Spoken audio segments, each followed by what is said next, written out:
بسم اللہ الرحمن الرحیم. ٹھیک ہے. دین کہتے ہیں نا دیندار ہے، دینی مزاج ہے، دینی علوم پڑھ رہا ہے، تو ایک لفظ آتا ہے دین اور ایک لفظ آتا ہے شریعت. دین انگریزی میں کوڈ آف لائف کو کہتے ہیں، نظام حیات کو کہتے ہیں، ہندی میں جیون ویوستھا کو کہتے ہیں. کیسے زندگی گزاری جائے گی یہ دین ہے. یہ کئی ہو سکتا ہے، کئی ہو سکتا ہے. اسی لیے سورہ کافرون پوری پڑھ کے سنائی میں نے آپ کو. اس میں اللہ تعالیٰ نے کیا کہا ہے؟ لکم دینکم ولی دین. تمہارے لیے تمہارا دین اور میرے لیے میرا دین.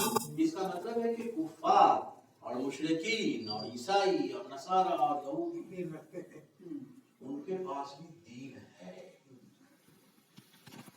اور ولی دین میرے پاس بھی دین ہے.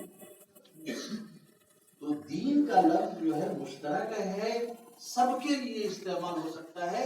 کوڈ آف لائف جس کا ہے، نظام حیات ہے، الگ الگ ہو سکتا ہے وہ، اور سب کو دین کہا جا سکتا ہے.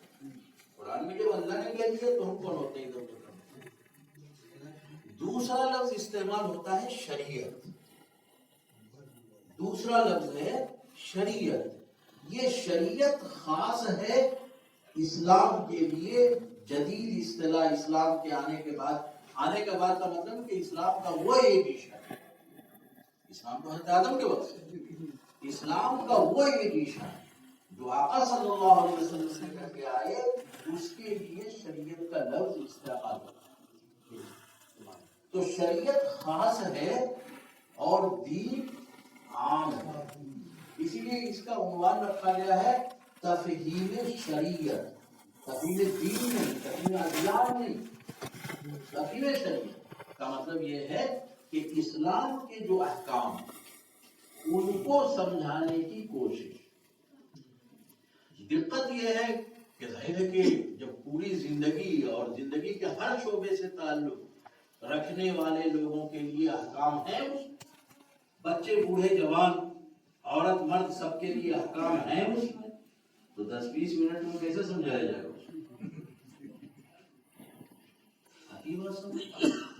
اس لیے میں ان موضوعات پر آپ سے گفتگو مختصر میں کرنا چاہتا ہوں جو موضوعات ہمارے ذہن کو کنفیوز کرتے ہیں. اللہ نے ایسے کیسے کہہ دیا اور رسول نے ایسے کیسے کہہ دیا؟ یہ کیا بات ہو گئی صاحب؟ یہ تو بالکل الٹا لگتا ہے اور یہ تو انسانیت میں ظلم معلوم ہوتا ہے. ہمارا مسلمان بھی کہتا ہے. تو مختصر میں مجھے 3-4-5 ایسی چیزوں کو جو وقت کے اندر میں سمجھا اس کو میں سمجھانا چاہتا ہوں.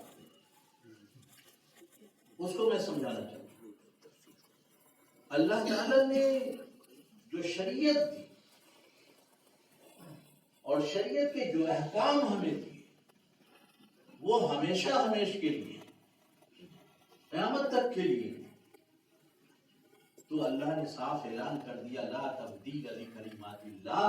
جو اللہ کے کلمات ہیں، اللہ کے احکام ہیں، ان میں تبدیلی نہیں ہو سکتی. ایک جگہ فرمایا لا تحویل، تحویل کا لفظ استعمال کرتے ہیں. تحویل کچھ نہیں کہتے. وَلَن تَجِدَ لِسُنَّتِ اللَّهِ تَبْدِيلًا. اللہ کی جو سنتیں ہیں اس میں کوئی تبدیلی نہیں کی جا سکتی. تو پتہ کیا چلا کہ تبدیلی نہیں کی جا سکتی ہے قرآن میں، حدیث میں اور جو احکام شریعت ہیں. ایک بات اور سمجھ لیجیے کیوں تبدیلی نہیں کی جا سکتی. ہمارا جو دانشور طبقہ ہے، دوسرے مذاہب کے جو لوگ ہیں، وہ کہتے ہیں کہ زمانے میں تبدیلیاں ہوتی ہیں، زمانہ تغیر پذیر ہے، لوگوں کے احوال چینج ہو گئے، اب حکم وہی رہے گا، وہ کیا نہیں چینج ہوگا. تو آپ سب کو یہ بتانا چاہتا ہوں کہ چینج کیوں نہیں ہوگا. چینج اس لیے نہیں ہوگا کہ دنیا کے جتنے لوگ قانون بناتے ہیں ان کا ذہن محدود ہوتا ہے. وہ اپنے مفاد کے، اپنے قبیلے کے مفاد، اپنے ملک کے مفاد، اپنے علاقے کے مفاد کے اعتبار سے قوانین بناتے ہیں. ہماری پارلیمنٹ جو بنا رہی ہے آپ خود جانتے ہیں. دنیاوی قانون بنانے والا کتنا بڑا ماہر ہو، اس کا ذہن محدود ہوتا ہے، وقتی ہوتا ہے، مفادات سے متاثر ہوتا ہے، اور اس کے نتیجے میں قانون وجود میں آتا ہے. لیکن میرے بھائی آپ سب جانتے ہیں کہ اللہ کا کوئی مفاد نہیں ہے، اللہ کی کوئی برادری نہیں ہے، اللہ کا کوئی علاقہ نہیں ہے، اللہ کا کوئی علاقہ نہیں ہے. سب اللہ کے بندے ہیں. عباد اللہ کے بندے ہیں. تو جب سب اللہ کے بندے اور یہ جو دنیاوی قانون بناتے ہیں ان کا علم محدود ہوتا ہے اور اللہ کا علم غیر محدود ہے. اللہ کا کوئی قبیلہ علاقہ خاص نہیں ہے کہیں، اور اللہ کا علم لامحدود ہے. ہمیں تو جو علم دیا گیا، حدیث میں فرمایا گیا کہ سمندر سے چونچ میں پرندہ جتنا پانی لے کے اڑ جاتا ہے اتنے میں سارے دنیا کو علم دیا گیا. آج جو علم کے تماشے، اب اللہ کا علم چھوڑ سکتے ہیں؟ ایک بات اور سمجھ لیجیے، اللہ کے یہاں زمانہ نہیں ہے. اللہ کے یہاں زمانہ نہیں ہے. یہ حال، مستقبل اور ماضی ہمارے اعتبار سے بن جاتا ہے. اللہ کے یہاں تو ایک چین ہے جو مسلسل چل رہا ہے. یہاں پر جا کر کے یہ بات ہوگی، یہاں پر جا کر کے یہ بات ہوگی، یہاں پر جا کر حال مستقبل کا کوئی معاملہ نہیں. اللہ کے نزدیک قیامت تک کے جو احوال ہیں وہ سب اللہ کے نزدیک موجود ہیں، اللہ کے علم میں محفوظ ہیں. تو اس لیے جب اللہ نے کوئی قانون بنایا ہے اور اس کا علم ہمیشہ ہمیشہ کے لیے ہے، لامحدود ہے، علاقائیت نہیں ہے اس کے اندر، برادری واد نہیں ہے اس کے اندر، تو پھر ظاہر ہے ایسے قانون کو بدلنے کی ضرورت نہیں ہے، کیونکہ وہ تو ہمیشہ کے لیے ہو جائے گا. اور بندہ جو قانون بنائے گا وہ محدود علم سے بنائے گا، محدود علاقے کے لیے بنائے گا، محدود ملک کے لیے بنائے گا. تو ظاہر ہے کہ اس میں احوال بدلیں گے تو قانون بدلنا ہوگا. میں سمجھا سکا اس فلسفے کو؟ یہ کلیئر بات ہے. اب اللہ نے بنایا. سب سے بڑا اعتراض آج کل غیر مسلموں کی طرف سے، دانشوروں کی طرف سے یہ آتا ہے کہ باپ مر گیا، باپ مر گیا اور دادا زندہ ہے تو پوتا کو حصہ نہیں ملے گا. مسئلہ یہی ہے. ارے یتیم پوتے کا جو مسئلہ چلتا ہے وہ یہی چلتا ہے نا. باپ مر گیا اور پوتا ادھر ہے اور دادا ادھر زندہ ہے، تو مسئلہ کیا ہے؟ دادا کی جائیداد میں پوتے کا حصہ نہیں ہوگا. مسئلہ ہے. خوب اعتراض ہوتا ہے، خوب لکھتے ہیں لوگ، سوشل میڈیا پہ پھیلاتے ہیں.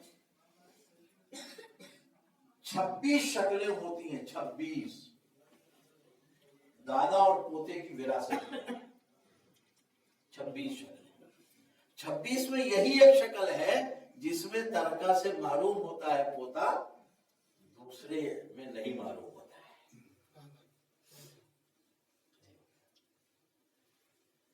ظاہر ہے کہ وقت کا میں تو 1-2 شکل ہی میں بتا پاؤں گا. 26 شکل میں تو آدھا گھنٹہ 1 گھنٹہ ایسے چلتا ہے. ایک شکل دیکھ لیجیے. دادا کے 5 بیٹا ہے دادا کو، اور 5 مر گیا دادا کی زندگی میں. پوتا کو حصہ ملے گا کہ نہیں ملے گا؟ ملے گا.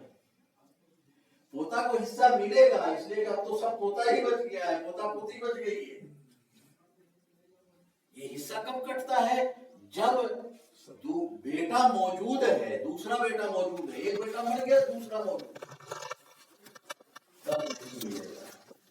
لیکن اگر سب مر گئے، دادا ہم ادھر لے کر کے آئے ہیں، جانے کا نام نہیں لے رہے، تو حصہ پوتے کو. شریعت یہ کہتی ہے کہ پوتا کو اگر باپ اس کا مر گیا اور پوتا محروم ہو رہا ہے تو 1/3 تک تو وصیت کسی کے لیے بھی کیا جا سکتا ہے جی تو 1/3 کی وصیت دادا کر کے جائے کہ بھائی پوتا محروم ہو گیا ہے، کیسے زندگی گزارے گا، چلو ہم وصیت کر دیتے ہیں، تو اس کو حصہ مل جائے گا کہ نہیں ملے گا، اور حصہ جتنا ملتا اس سے زیادہ ملے گا، اس لیے کہ وصیت 1/3 تک چل سکتی ہے۔ تو یہ ذرا سی بات تو ہے، لیکن ہوا بنا دیا بھائی کچھ بھی کام شریعت کی اصول سے ہوگا۔ اصول یہ ہے کہ جو قریبی ہے وہ حصہ پائے گا اور جو قریبی نہیں ہے وہ حصہ نہیں پائے گا۔ تو 4 بیٹا میں 1 مر گیا، 3 بیٹا زندہ ہے، تو یہ تینوں بیٹا دادا کے رشتے کے اعتبار سے قریب ہے، اور پوتے کا جو معاملہ ہے اس کا تار تو بیچ ہی سے کٹ گیا، کرنٹ جائے گا کہاں؟ اس لیے ایک شکل پوتا محروم ہوتا ہے اور بقیہ ساری شکلوں میں وہ حصہ پاتا ہے، اور اگر حصہ نہیں پاتا ہے تو دادا کو کسی نے منع کیا کہ وہ وصیت کر کے جائے؟ وہ اپنے بیٹا کے لیے وصیت نہیں کر سکتا، لا وصیت وارث کے لیے نہیں، بیٹا وارث ہے، پوتا وارث نہیں ہے، تو پوتا کے لیے وصیت کر کے جائے۔ تو یہ چونکہ ہوا لوگوں نے بنا دیا تو ہمارے ذہن میں یہ بات بیٹھ گئی کہ صاحب یہ تو بہت زیادتی ہو گئی۔ اگر ہم نے پوتے کو حصہ دے دیا، حصہ وصیت کی بات نہیں کر رہا، تو ظاہر ہے کہ ان چاروں لڑکے کے حصے میں سے کاٹے کے نہ دیں گے، تو ان 4 لڑکے کے حصے کی حق تلفی ہوگی کہ نہیں ہوگی؟ اس لیے شریعت کہتی ہے کہ پوتا کے ایک شکل میں جب باپ مر گیا اور دوسرے چچا موجود ہیں تو حصہ نہیں۔ ایک دوسرے معاملے کو اٹھائیں گے جس کا بہت چرچا ہوتا ہے، طلاق کا۔ تو ڈنڈا پارلیمنٹ کا کھڑا ہو گیا ہے، اس لیے 3 طلاق لوگ نہیں دے رہے، یا دے رہے تو مارکیٹ میں نہیں جا رہا معاملہ۔ اب یہ کون سا فلسفہ ہے کہ 3 کو 1 کہے؟ سڑک پر کسی کو 3 تماچا آپ مار دیجئے اور کہیے کہ نہیں 1 ہی گنو، عقل میں آتی ہے بات؟ 3 ہوگا، 1 ہوگا، تو تماچا 3 لگے، جوتے 3 پڑ گئے، اور گنو 1۔ کامن سینس کے خلاف اس نے 3 دیا، غلط دیا، اس کو طریقے سے دینا چاہیے، بے طریقہ دیا، غلط دیا۔ اب آپ کہتے ہیں، اعتراض ہوتا ہے کہ بھائی غلط دیا تو نافذ کیسے ہو گیا؟ آپ نے 3 کو 3 کیسے مان لیا؟ تو ہم اس کو ایک دم کامن سینس سے سمجھیے۔ آپ نے غلط طریقے سے کسی کو گولی مار دیا تو مرے گا کہ بچے گا؟ کہ ہم کہیں گے کہ نہ کیسے مرے گا، غلط طریقے سے گولی چلایا ہے۔ چاقو پیٹ میں گھونپ دیا، کہیں گے کہ بھائی غلط گھونپا، بھائی ٹھیک ہے غلط گھونپا، لیکن اس گھونپنے کا اثر ہوگا کہ نہیں ہوگا؟ تو ویسے ہی 3 طلاق اس نے ایک بار میں غلط دیا، انتہائی غلط کام کیا، انتہائی خبیث کام کیا، لیکن اس کے اثرات جس طرح گولی سے ہو جاتے ہیں، چاقو سے ہوں گے، غلط مارا، اثر ہوگا کہ نہیں ہوگا؟ ویسے اس کا اثر ہو جاتا ہے، اس کو سمجھ لینا چاہیے۔ اب کہتے ہیں لوگ، کہہ رہے غصے نے طلاق دے دیا، کتنا فتویٰ مفتی اعظم کے پاس آتا ہے، غصے نے طلاق دے دیا۔ تو آپ نے سنا ہے کبھی کہ محبت میں کوئی طلاق دیتا ہے؟ بیگم صاحبہ میں آپ سے بڑی محبت کرتا ہوں، 3 طلاق آپ کو دے رہا ہوں، ایسا سنا ہے؟ اللہ کے بندے، طلاق تو غصہ نہیں ہوتا ہے، محبت میں کسی نے طلاق نہیں دیا آج تک، طلاق غصے میں ہی ہوتا ہے، تو طلاق غصے کا نافذ ہوگا۔ اب لوگوں کو اعتراض ہے غصے میں دیا، ارے بابا تو محبت میں کون دیتا ہے؟ طلاق کے بارے میں ایک اور بات کہی جاتی ہے، مولانا صاحب نشے میں دیا تھا، نشے میں دیا تھا. ہمارا بہار میں نیتیش کمار ہے ابھی چھپڑا سیوان میں جو نہ پی کر کے مر گیا شرابی، تو اس نے کہا اسمبلی میں کہ پیے گا تو مرے گا، پیے گا تو مرے گا، ہم ذمہ دار ہیں، پیا کیوں؟ بہار میں تو بند ہے، شراب بندی ہے، کیوں پیا؟ قانون کے خلاف کیا. اس کے بعد اسمبلی میں ہوتا ہے کہ ہرجانہ بھی دو، منجی کا ہرجانہ دیں گے، قانون کے خلاف ہوا، سزا ہم دیتے، اللہ نے بھگوان نے گاڈ نے دے دیا اس کو، ہو گیا معاملہ. اب کیا ہے؟ تو ہمارے یہاں لوگ کہتے ہیں کہ نشہ میں طلاق. ارے بابا، نشہ میں طلاق دیا تو طلاق ہو جائے گی. کیوں ہوگی؟ اس لیے کہ اگر وہ نشہ میں تھا، اس کا دماغ خراب تھا، معوف ہو چکا تھا نشہ کی وجہ سے، تو گھر آ کر کے اس نے اپنی ماں کو کیوں نہ کہا کہ اماں آج 3 طلاق آپ کو؟ اس لیے کہ آپ تو کہتے ہیں کہ اس کا دماغ معوف ہو چکا ہے پینے کی وجہ سے. وہ بہن کو کیوں نہیں کہا کہ آج تم کو دیا 3 طلاق؟ بیٹی کو کیوں نہیں کہا؟ اس کا مطلب ہے کہ نشہ کے باوجود اس کا ذہن اتنا بیدار ہے کہ طلاق بیوی کو دی جاتی ہے، ماں کو نہیں دی جاتی، بیٹی کو نہیں دی جاتی، بہن کو نہیں دی جاتی. اتنا ذہن بیدار ہے، اسی لیے وہ بیوی کو کہہ رہا ہے، ماں کو نہیں کہہ رہا ہے. تو کہاں ذہن اس کا معروف ہے؟ معروف رہتا تو ماں کو بھی کہتا، بیوی کو بھی، بیٹی کو بھی کہتا. تو بیوی کو کہہ رہا ہے، اس کا مطلب کہ اس کے ذہن میں سینس میں اتنا سینس ہے کہ طلاق ماں کو نہیں دیا جاتا، بیوی کو دیا جاتا، ہم کہتے ہیں نافذ ہوگا. ایک اور مسئلے پر ہمارا دانشور طبقہ گڑبڑاتا رہتا ہے، جبریہ طلاق. جبریہ طلاق، پکڑا لڑکے کو، بھرایا اور کہا کہ طلاق دے نہیں تو مار ڈالیں گے تم. اس مسئلے میں یہ بات جان لینا چاہیے کہ جبریہ اگر کسی سے طلاق لکھوا دیا، زبان سے نہیں کہلوایا، تو طلاق نہیں ہوگا. خوب سمجھ، لکھوا لیا، زبان سے نہیں کہلوایا، تو طلاق جبریہ میں نہیں. زبان سے کہے گا تب طلاق. لیکن پریشانی ہم کو اس وقت ہوتی ہے جب اللہ تعالیٰ نے قرآن میں کہا کہ اگر کلمہ کفر کہے جبرن، کہلوایا کسی اور اس کا قلب مطمئن ہے، تو کافر نہیں ہوا. الا من اکرہ وقلبہ مطمئن بالایمان، اس کا دل مطمئن ہے ایمان پر، گرا دیا اور کہا کہ کہو کلمہ کفر، کہو فلاں، نعرہ لگاؤ فلاں. اگر اس نے لگا دیا تو کافر نہیں ہوگا، اس لیے کہ اس کا دل ایمان پر مطمئن ہے. لیکن طلاق ہو جائے گی، طلاق ہو جائے گی. کیسے، کیوں ہو جائے گی؟ ایمان طلاق سے زیادہ بڑی چیز ہے نا. ایمان کا کیا مقام ہے، اس کا کیا مقام ہے؟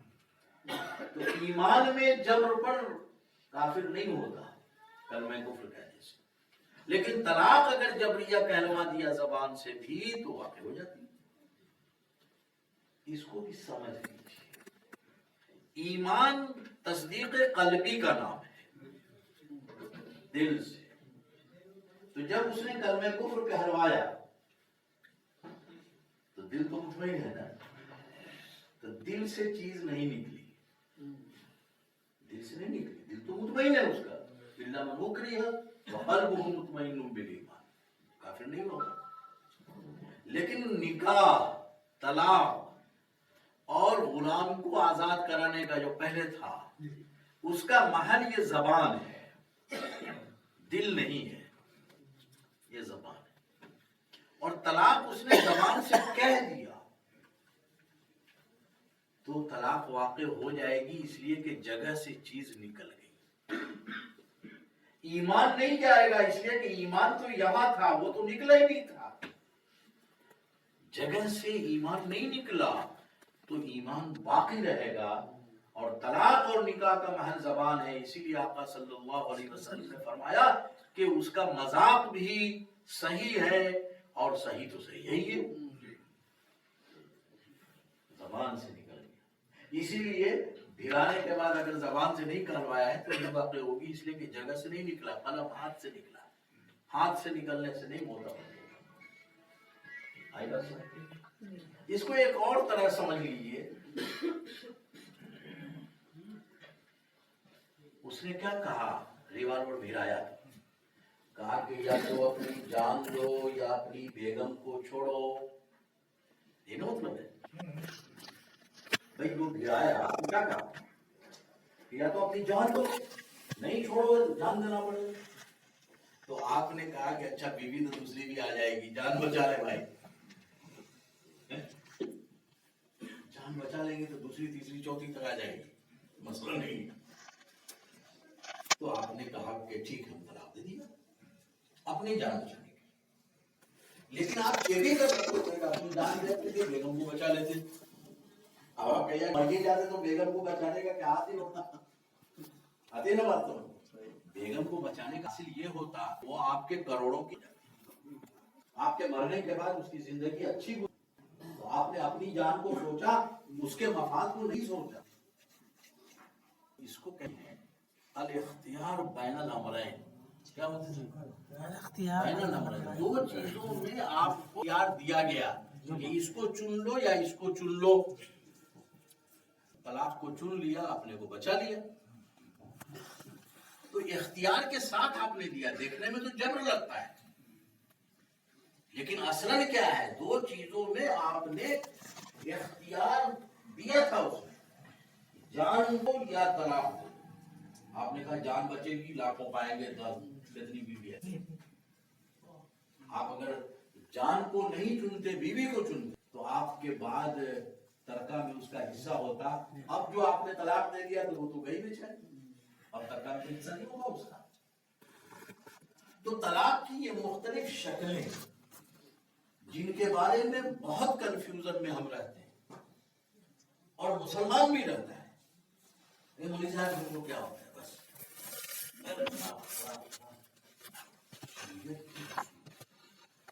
ہے کیا کہ اسلام جو ہے جوڑ کا مذہب ہے، اور طلاق جو ہے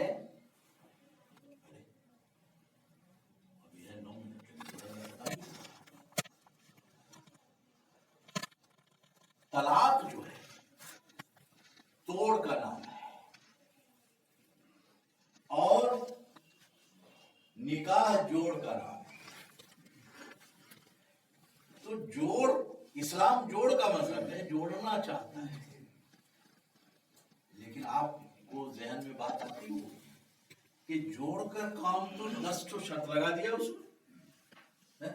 بھائی دو گواہ ہونا چاہیے، ایجاب و قبول ہونا چاہیے، ایجاب و قبول کے صیغے یہ ہونے چاہیے. 10 تو مہر دینا ہوگا. اتنے سارے شرائط لگائے کس کام میں؟ جو جوڑ والا کام.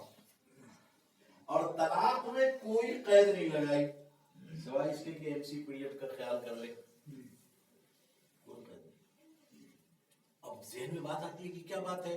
اسلام جب ایمان جب جو ہے جوڑ کا ہے تو اس کو جو ہے توڑ والے کام میں، طلاق میں جو ہے ادھر ادھر کرنا چاہیے. جوڑ میں اتنی شرط اور طلاق میں کوئی شرط نہیں. یہ اس کو سمجھ لیجیے. یہ راج مستری جو دیوار بناتا ہے نا، تو بسولی، ہم لوگ بسولی بولتے ہیں اس کو، گول والا جو رہتا ہے راہو ہے ساہو، تو اس کو لگا لگا کر کے نپتا رہتا ہے کہ اینٹا جو لگایا یہ ٹھیک گیا کہ نہیں، ٹھیک گیا کرتا ہے نہیں کرتا یہ. اور دیوار توڑنا ہو تو کہیں پر سے کوئی ہتھوڑا چلا دیجیے اٹھے گی. تو طلاق میں شرط نہیں لگائی اس لیے کہ یہ تو توڑ ہے، اور توڑ میں تو ہتھوڑا کہیں پر ماریے، ڈیمیج ہونا ہے. اور نکاح جوڑ ہے، لیکن وہ جوڑا جائے گا کیسے سے جوڑا جائے گا؟ تو تو اس لیے شریعت میں نکاح میں شرائط لگا ہے، اور طلاق میں اس قسم کے شرائط نہیں لگائے گئے۔ ایک اور اعتراض بہت کرتا ہے لوگ کہ اسلام مساوات کا مذہب ہے، مساوات کا مذہب، یہ کیا ان لوگوں نے کفو کفو کفو برادری اور ہڈی، یہ انصاری، یہ شیخ ہے، امام ہے، فلاں جگہ کیسے کرے، پتہ ہے نا بہت لوگ تو بہت ڈوبتے ہیں، ہڈی راستے پریشان۔ اب عام طور سے آپ سب کے ذہن میں جاتی ہے بات کہ بھائی کیا ہے اسلام میں مساوات ہے، کیا ہے، سب مسلمان ہیں، سب کلمہ پڑھو، بالکل صحیح ہے، لیکن شریعت نے کفو کی رعایت کی، کیوں کی؟ اچھا یہ کفو کی رعایت برادری کدھر سے دیکھے گی؟ لڑکی والے دیکھیں گے کہ برادری میں ہم کو کرنا ہے، لڑکی والے دیکھیں گے کہ کفو میں کرنا ہے کہ نہیں کرنا۔ کیوں؟ لڑکا کیوں نہیں کرے گا؟ لڑکا کے لیے نہیں ہے مسئلہ، لڑکی کے لیے۔ اس لیے ہے میرے بھائی کہ کفو عربی لفظ ہے، ہمارے دوستوں کو اس کا متبادل لفظ انگریزی کا معلوم نہیں ہے، اس لیے گڑبڑا جاتا ہے۔ کفو کا معنی انگریزی میں میچنگ ہے،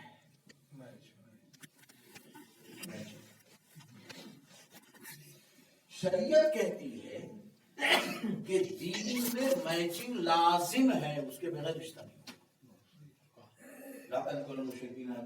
ہے۔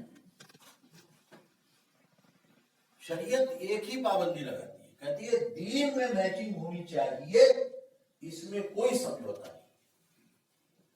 بقیہ کن چیزوں میں میچنگ ہے آپ دیکھ لیجیے، آپ کی مرضی، شریعت اس پر پابندی نہیں لگاتی کہ برادری دیکھو گے، مال دیکھو گے، سماجی اسٹیٹس دیکھو گے، رہائش دیکھو گے، کیا دیکھو گے، تمہاری مرضی، میچنگ دیکھو، تمہاری مرضی، کیسے گزار سکو گے زندگی۔ ہم لگتا ہے کہ اٹپٹا سا ہے، ارے بھائی جب عورتیں ساڑی کے ساتھ چوڑی کی میچنگ دیکھ رہی ہیں اور چپل کی میچنگ دیکھ رہی ہوں، اور گردن میں جو بیگ لٹکا ہوا ہے اس کی میچنگ دیکھ رہے ہیں، اور اب تو گود کے بچے اور اپنی ساڑی اور اپنے سلوار سوٹ کی میچنگ بھی دیکھی جا رہی ہے، تو آپ کو نہیں لگتا کہ جس لڑکی کو زندگی گزارنی ہے شوہر کے ساتھ وہ میچنگ دیکھے؟ یہ غیر، یعنی آپ کو نہیں لگتا کہ یہ صحیح ہے؟ ساڑی اور چوڑی اور چپل اور بیگ کی میچنگ صحیح آپ کو نظر آتی ہے، اور شریعت کہتی ہے زندگی جس کے ساتھ گزارتی اس کی میچنگ دیکھو، تمہاری ذمہ داری ہے، تم اگر برادری کے ساتھ کرنا چاہتے ہو کر لو، شریعت نہیں منع کرتی۔ کوئی قدیم اسلام ہے، کوئی جدید اسلام ہے، کوئی نو مسلم ہے، تم کو اگر میچنگ لگتا ہے کہ نو مسلم سے ہوگا تو کرو، شریعت کوئی تھوڑی نہ روکتی۔ مساوات کا مسئلہ، اب ہمارے یہاں جو ہے لوگوں نے اس کو بھی کہا کہ صاحب یہ کیسا ہوگا، اے اسلام کی تعلیم کے خلاف، اسلام کی تعلیم انسانی نفسیات کے مطابق ہے، یہ عمل یہ انسانی نفسیات کا تقاضا ہے، شادی کر لیجئے، بلکہ میں تو کہتا ہوں کہ سب کچھ ایک ہے، برادری بھی ایک ہے، کاروبار بھی اچھا خاصا ہے، دونوں مالدار ہیں، دونوں کا سماجی اسٹیٹس بھی مضبوط ہے، لیکن لڑکا جو ہے کچے چمڑے کا کام کرتا ہے اور لڑکی کا باپ پیتل کا کام کرتا ہے، تو ہم سے پوچھئے گا تو ہم کہیں گے یہ کفو نہیں ہے، یہ میچنگ نہیں ہے، اس لیے کہ چمڑے کی باس اس لڑکے کے کپڑے اور بدن سے جب آئے گی تو ایتر والے کی بیٹی تو ایسے ہی بے ہوش ہو جائے گی۔ سب کچھ برابر ہے، میچنگ نہیں ہے، اس لیے کہ ازدواجی زندگی صحیح سے نہیں گزر سکے گی، وہ باس کو ایتر والے کی بیٹی نہیں برداشت کر سکتی۔ تو میرے بھائی وقت بہت ہو گیا، یہ چند باتیں میں نے جلدی میں آپ سے عرض کر دی، ایسے مسائل بہت ہیں، اور ان مسائل پہ مسلمانوں کا ذہن بھی کنفیوز ہے، ہمارے اپنے جو وکلا ہیں ان کا ذہن بھی کنفیوز ہے، تو تفہیم شریعت کا مطلب یہ ہے کہ ان مسائل کو، جن مسائل کے ذہن میں ہمارا ذہن پریشان ہوتا ہے، ان کو مسلمانوں کو بھی سمجھایا جائے، وکلا کو بھی سمجھایا جائے، اور دانشوروں کو بھی بتایا جائے کہ یہی صحیح ہے، اور عقل بھی جو کامن سینس ہے وہ بھی اسی کی متقاضی ہے۔ بس میرے بھائی اس وقت تو ایک بار پھر آپ تمام حضرات کا شکریہ ادا کرتا ہوں، اور آپ سب حضرات جن کے نام اتفاق سے میرے پاس محفوظ نہیں ہیں، پرانے لوگوں کے یہاں کیا بات کا طریقہ بن گیا ہے کہ پوری لسٹ لکھوا لیتے ہیں کہ یہ نام یہ نام یہ نام، اور اس کے بعد لیتے ہیں، اور 5 منٹ کا وقت ہے تو نامے لینے میں ختم ہو جاتا ہے۔ تو اب یہ 9 بجنے جا رہا ہے، تھوڑا سا وقت 2-3 منٹ کا رہ گیا ہے۔ اللہ تعالیٰ ہم سب کو کہنے سننے سے زیادہ عمل کی توفیق عطا فرمائے۔ وآخر دعوانا الحمدللہ رب العالمین۔